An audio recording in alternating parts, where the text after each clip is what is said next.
And welcome to Weather Geeks. I'm Dr. Marshall Shepard from the University of Georgia, and I'm here today with a great colleague of mine, Dr. Yvette Richardson from Penn State University.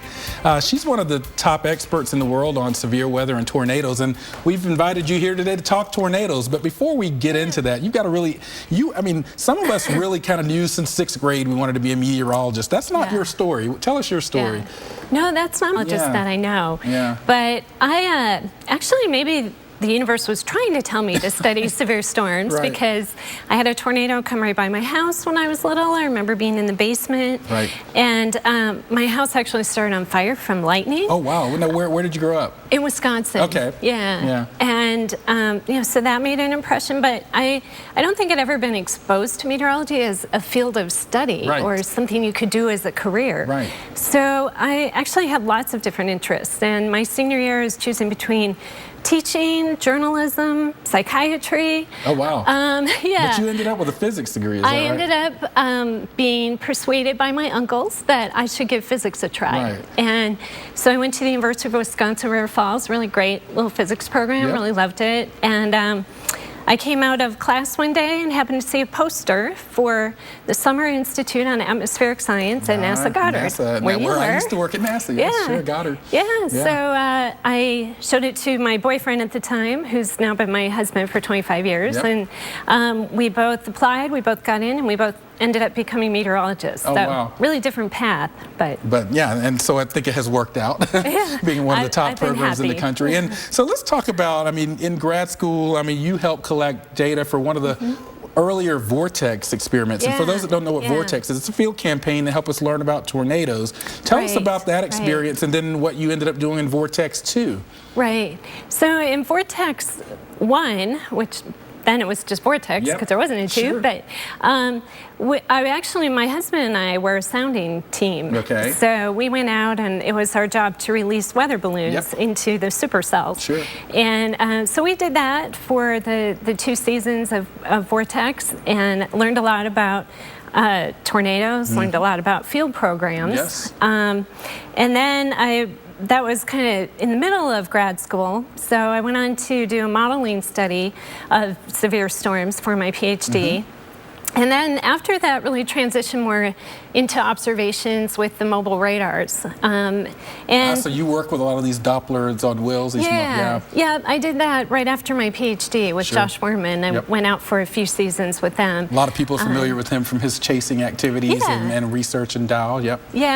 Great mobile radars. And we really learned a lot from the ability to get up close to storms, so you could get really high resolution data that you just can't get with the stationary ones. Now let's pivot on that. What is the best thinking right now? I know tornadoes really fascinate people, and there's still quite a bit that we do not know about them. So what is the community's best thinking on how a tornado forms? And what are some of the things you're looking for in taking those soundings and using the Doppler signatures? So we know quite a bit about how they form, and especially if we're talking about supercell tornadoes. So mesocyclone, rotating updraft. And we know the ingredients you need to get a supercell. You need to have energy for the updraft, so that's your convective available potential energy for the geeky term for the day.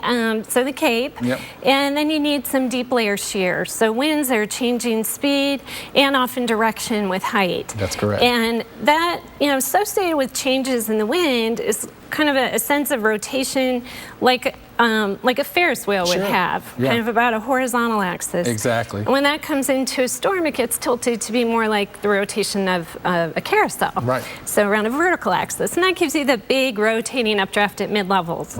So that part we understand pretty well. How you get the rotation at lower levels, though, is a little more complex. So you mean that so we understand the processes of sort of that tilting and bringing that rotation around an axis to make the mesocyclone, but getting the tornado to spin out, that's still where the issue is in terms of predicting that? Because the issue is just taking the shear that you have and that rotation you have from the winds.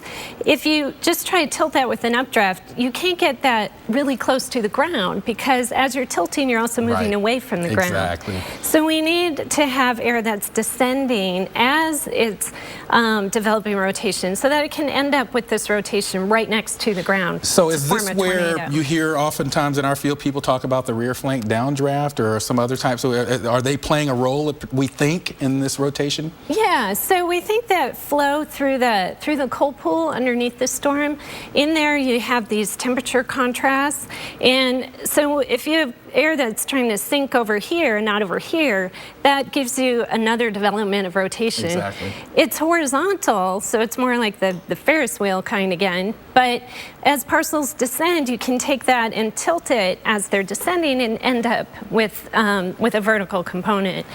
You're not done yet, though, because that's kind of like getting an ice skater with really wide arms far apart. Right. You still need to pull that in order to contract it. And conserve that angular momentum and speed up the winds. Exactly. Yeah. So that pool of rotation, it needs to end up in the right place in order to have that final contraction happen. Right. So a lot of different things have to come together.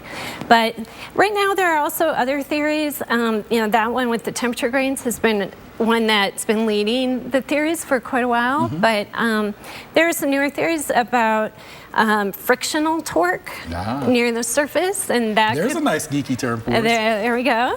Yes. And that could potentially serve a similar role to the baroclinic generation. So these are things that we're trying to sort out as a field. Right. And so that's why we have these types of field campaigns like the vortex experiments, because they can actually give us sort of very detailed, fine-scale observations to help answer some of these questions. Yeah, exactly. Yeah. So the Vortex 2, which was in 2009 and 10, the motivation for that was to really get winds and thermodynamic measurements in the same storms, because a lot of our theories depended on knowing both how the wind evolved, but also what these temperature contrasts look like.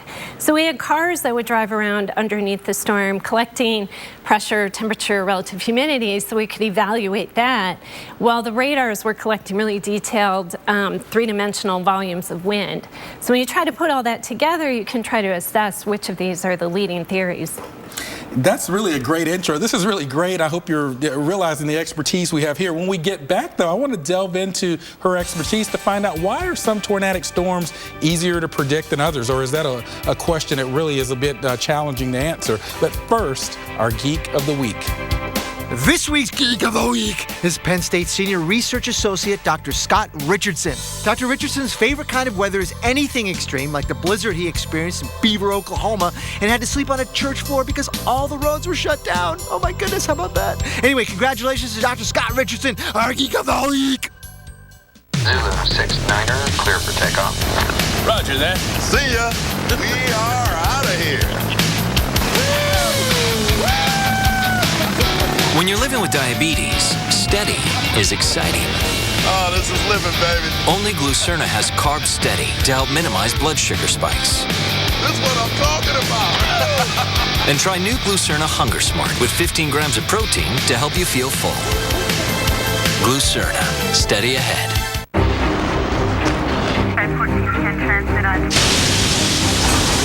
Andrew, Rita, Sandy.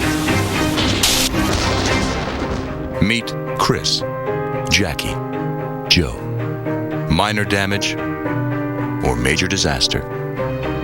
When you need us most, we're there. State Farm. We're a force of nature, too. What makes me a weather geek, the fact that I love the weather, especially when it's hitting me in the side of the face. I'm gonna ride this one out, guys. Be one of the thousands of weather geeks out there at weloveweather.tv.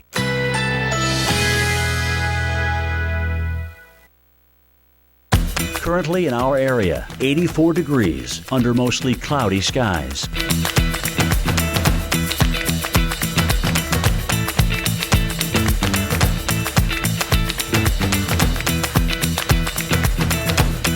Today, partly cloudy, high 85. Winds east-southeast at 10 to 20 miles per hour. Tonight, partly cloudy, low 76. Winds east-southeast at 10 to 15 miles per hour. Monday, intervals of clouds and sunshine. A stray shower or thunderstorm is possible. High 86.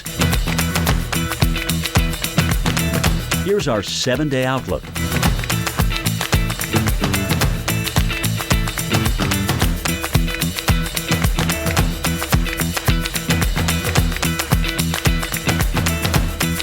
Weekend recharge is... We want you to unplug so we get lost in the weather. My girl Cindy took advantage of Lowe's worry-free 30-day satisfaction guarantee on appliances. So it looks like it's out with the old and in with the new, huh, Cindy? Ain't no thing. I don't need no fancy ice dispenser. Whoa, whoa, whoa, where are we going? Where are they taking me? Yeah, upgrade, baby. That's what I'm talking about, Cindy. Mm-hmm. This stainless steel feel good on me. Olive Garden is bringing tempting new layers to our famous lasagna, starting at $11.99.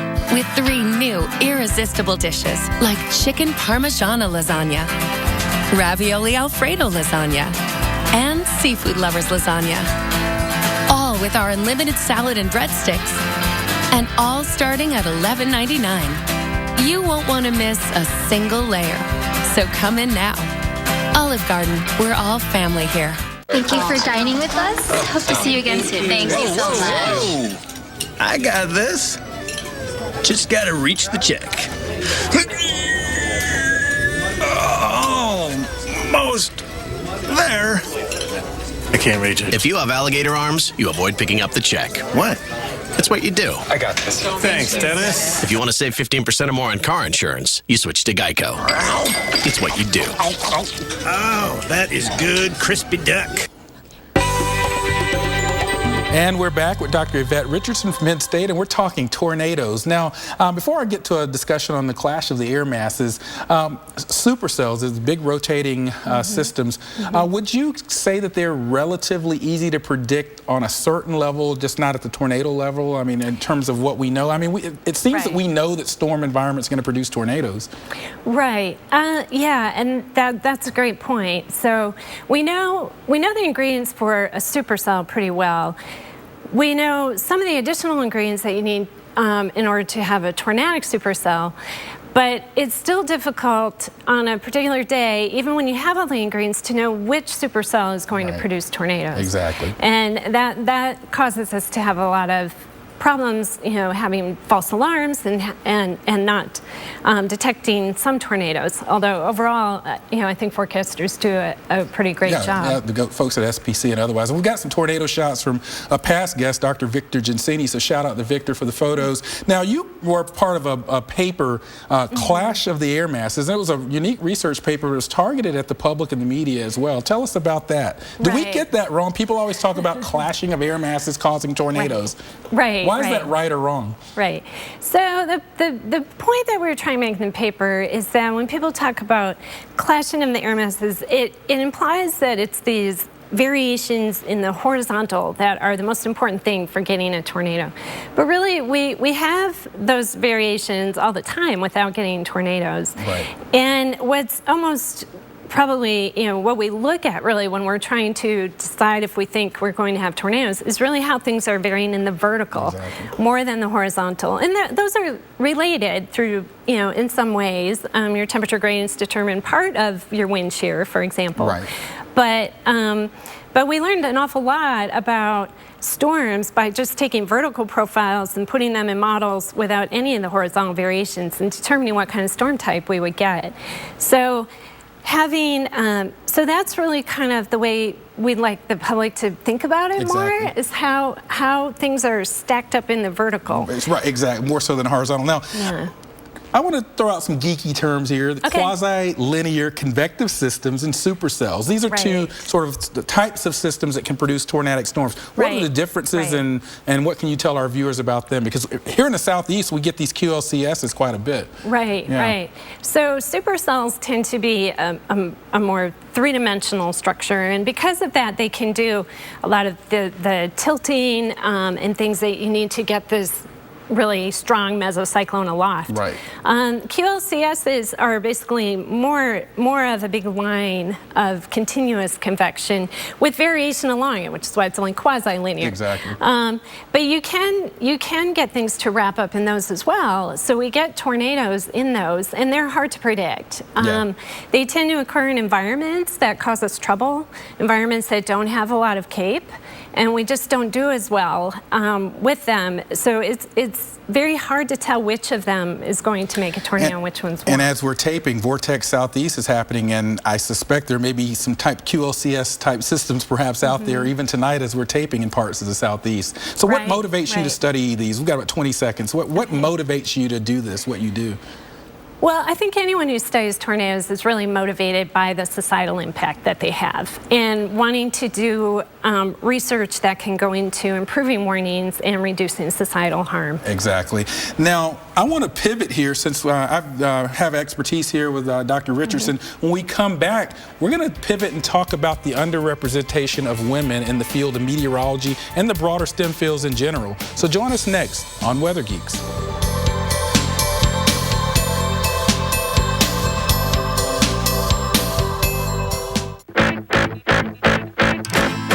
4x4 the rules that were made to be broken. For ruling the road, no matter what that road's made of. For believing awards aren't won, they're earned. Jeep Grand Cherokee. It's how we live 4x forever. Right now, get $2,000 cash allowance on 2015 Jeep Grand Cherokee models. Cindy bought this fridge from Lowe's because of their worry-free 30-day satisfaction guarantee on appliances. That's what I'm talking about, Cindy. I like your style. Now get 10 to 25% off select major appliances, $396 or more at Lowe's. True Green presents the Yardleys. Anyone up for a picnic? Yeah, whatever. I love your enthusiasm. Let's go. Let's do it. It's already packed, honey. Don't even worry. Buckle up. It's going to be a long ride. And we're here. This is more than a lawn. Oh, we beat the traffic. This is a True Green lawn. Live life outside with True Green, America's #1 lawn care company. Spring is on. Start your True Green lawn plan today. True Green, live life outside. Wet Willie's what they called him on the street. Rogue hoses, rain, and juicy llamas. Soaked his pants waist to feet. Duluth Dry on the Fly pants save the day. All that water got wicked right away. He goes by Bill today. Duluth Dry on the Fly pants. Unwet your pants. Get a pair. Only at DuluthTrading.com. Weekend Recharge is... It's a lot of fun. Weekend Recharge, great place to learn something about the weather and to have a couple of laughs. That just got weird.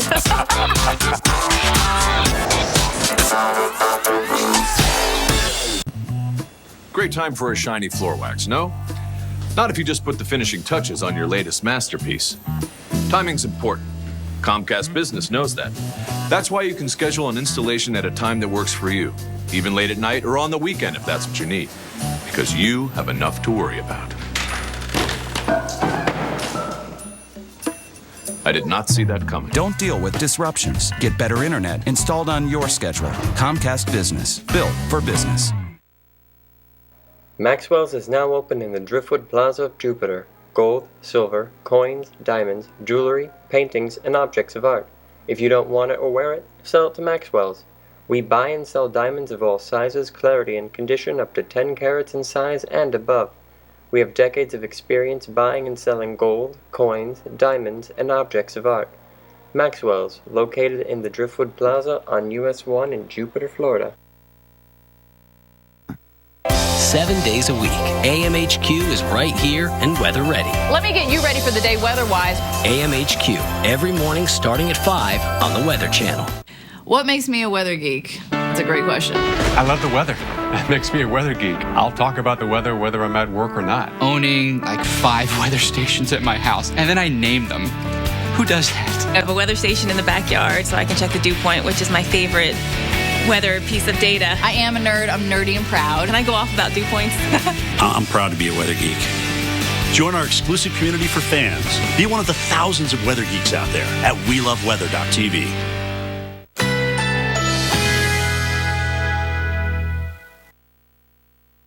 Currently in our area, 84 degrees under partly cloudy skies.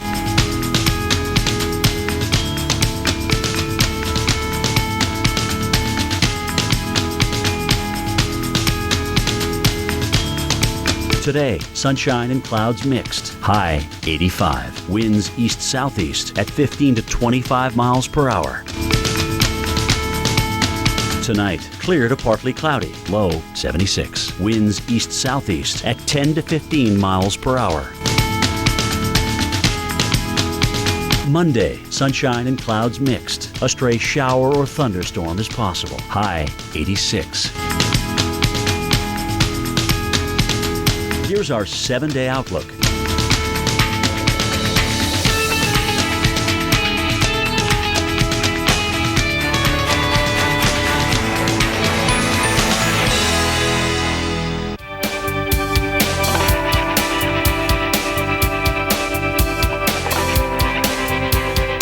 There you see a tornado photograph provided again by Dr. Victor Gensini, and I'm here with Dr. Yvette Richardson. She's a tornado expert and one of the best in the business, actually. She has a book out there with her colleague, Dr. Paul Markowski, on mesoscale meteorology. I consider it probably one of the standards out there right now in mesoscale meteorology. But I want to talk about the underrepresentation of women. We know that there just aren't 50% of the population, roughly, but yet the numbers are minimal in meteorology and in sciences. What are your thoughts on this?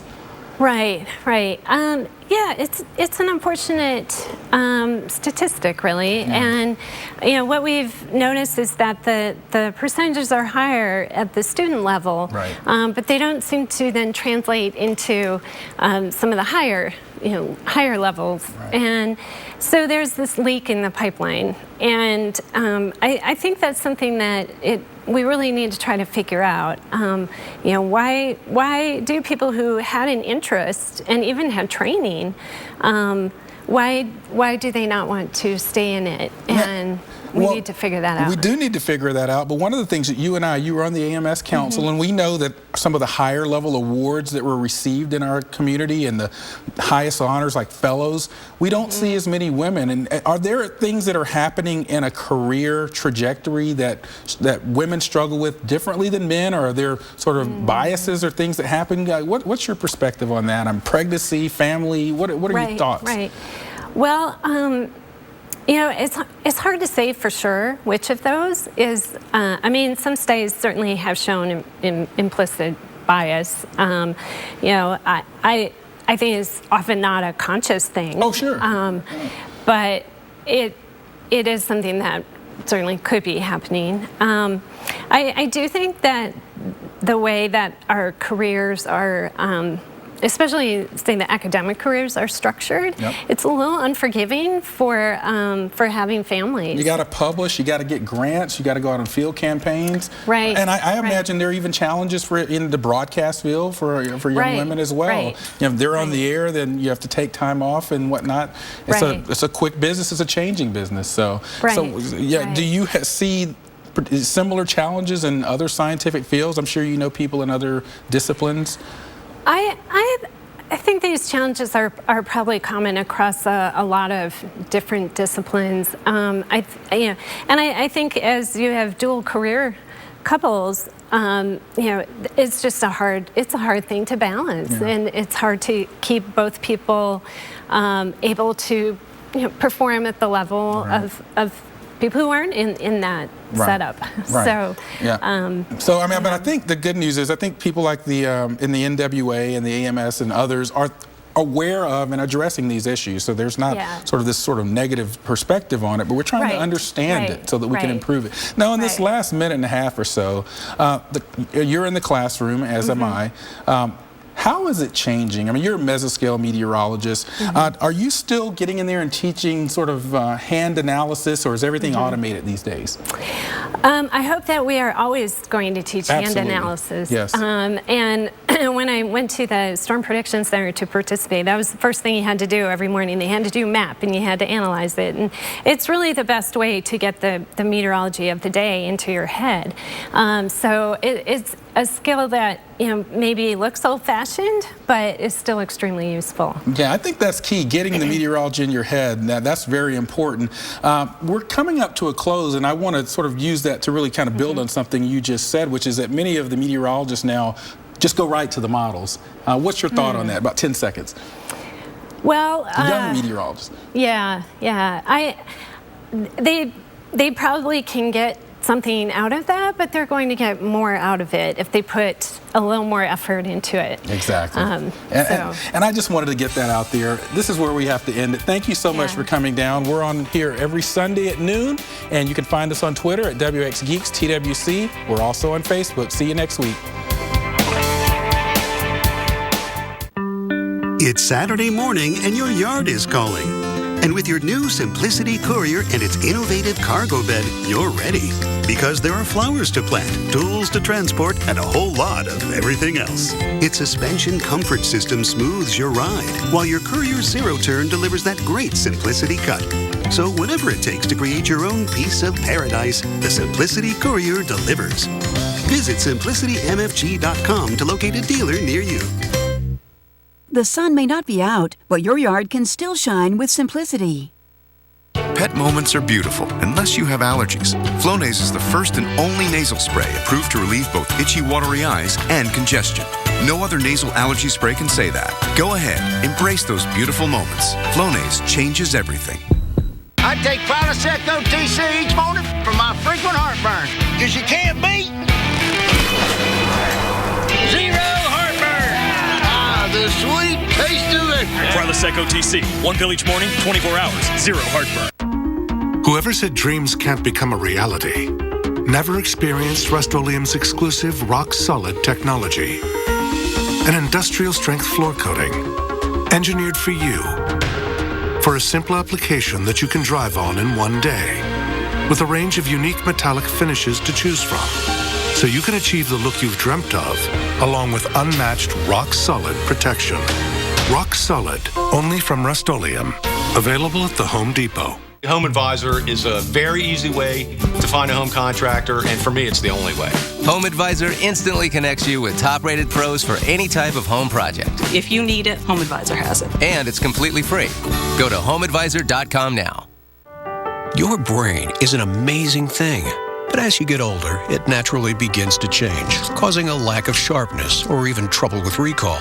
Thankfully, the breakthrough in Prevagen helps your brain and actually improves memory. The secret is an ingredient originally discovered in jellyfish. In clinical trials, Prevagen has been shown to improve short-term memory. Prevagen, the name to remember.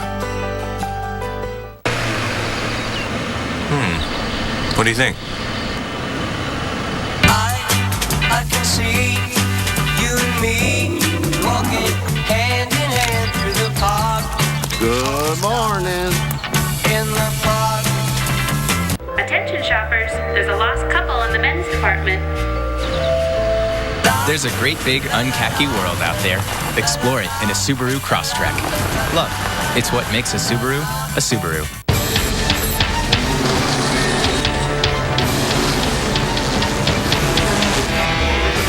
Never underestimate the power of Energizer.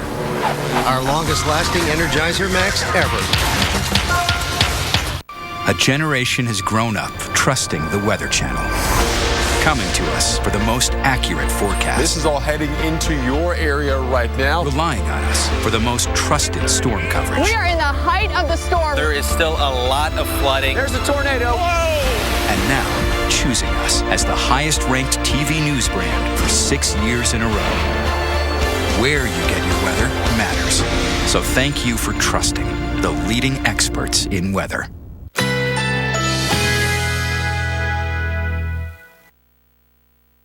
Currently in our area, 84 degrees under partly cloudy skies.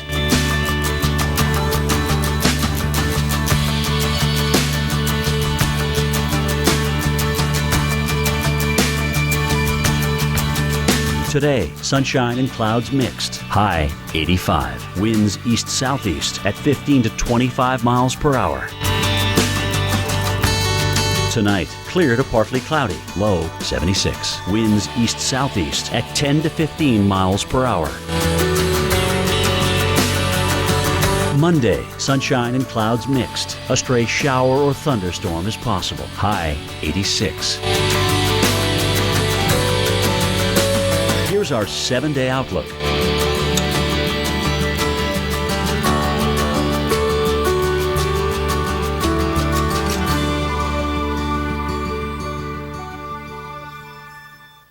Dr. Forbes is one of the most dedicated people I have ever met. Believe it or not, Greg Forbes was my professor at Penn State, so he taught me severe weather. He's worked with the Ted Fajitas, seriously the forefathers of meteorology. What he knows about tornadoes, there's no one else on the planet like him. Nobody knows radar like this guy. And you get why people are in awe of him when you see him in action during tornado warning or severe weather. We know you have a morning routine. We have one too.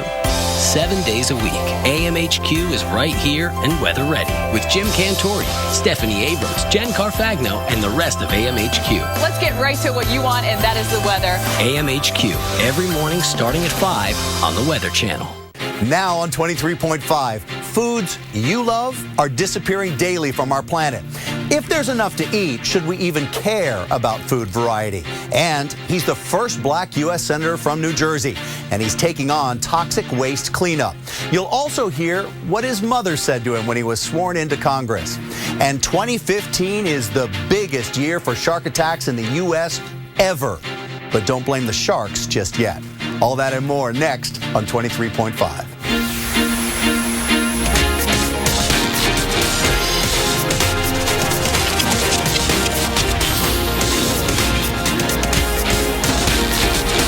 We've all heard about animals being on an endangered list, but what about foods? Food like chocolate, bread, coffee, maybe even wine. All are under assault and in danger of disappearing. Does that sound impossible? Well, it's true according to Simran Sethi, author of a new book that says 95% of the world's calories, all of our calories, come from just 30 plant and animal species. 30. And that number is dwindling. So what does this mean?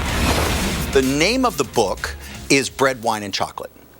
But it's not the book that you would expect. You're talking about how we're losing some of these things. I was in Italy doing research for a completely different subject around food, and researchers kept saying to me, what we're concerned about is the loss of agricultural biodiversity. I didn't know what they were talking about. I went to the grocery store. It looked like we had aisles of choice.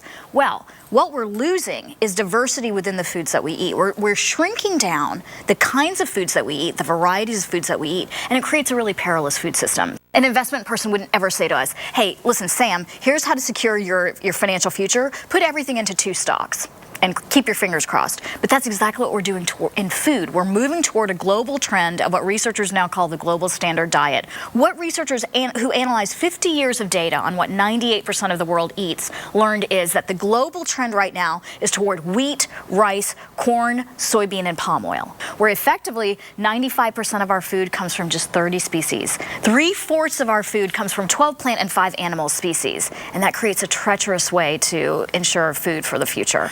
I pick a lot of different coffees. I am a coffee consumer. But connoisseur maybe. Right. And when I went and looked at all the different brands of coffee I pulled them off the shelf to look at them, and they're Arabica.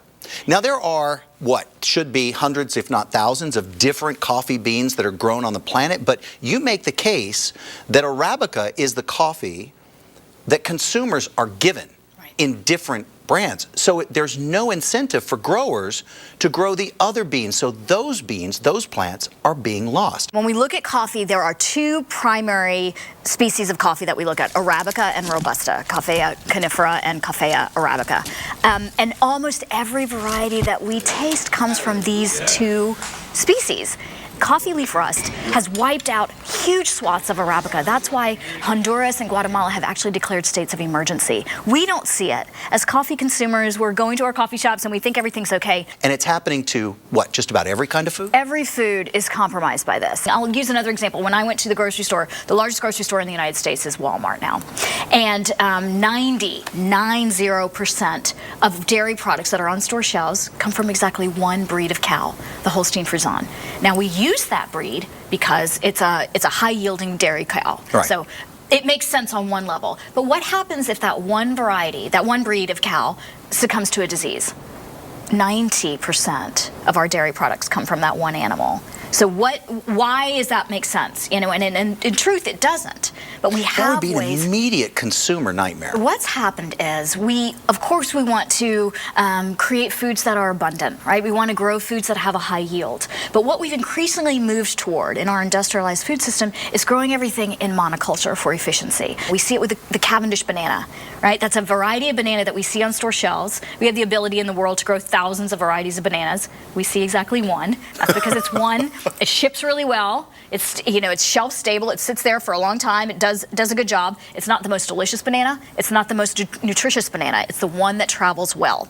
And that's the one that replaces what used to be the one banana on store shelves, which was known as the Big Mike or Gros Michel banana. So what we're doing is we're kind of one step ahead of this. When it comes to the Cavendish banana we see on store shelves now, plant geneticists haven't figured out what the next iteration of banana will be that will replace this one, because right now that banana is succumbing to the exact same fungus that had compromised the banana that preceded it. One of the ways we can solve this problem is to grow a diversity of crops, so we actually have backup systems in place. I got 1,000 questions and I can't fire them all out at one time. How do first world and even second world consumers get involved in saying, I want more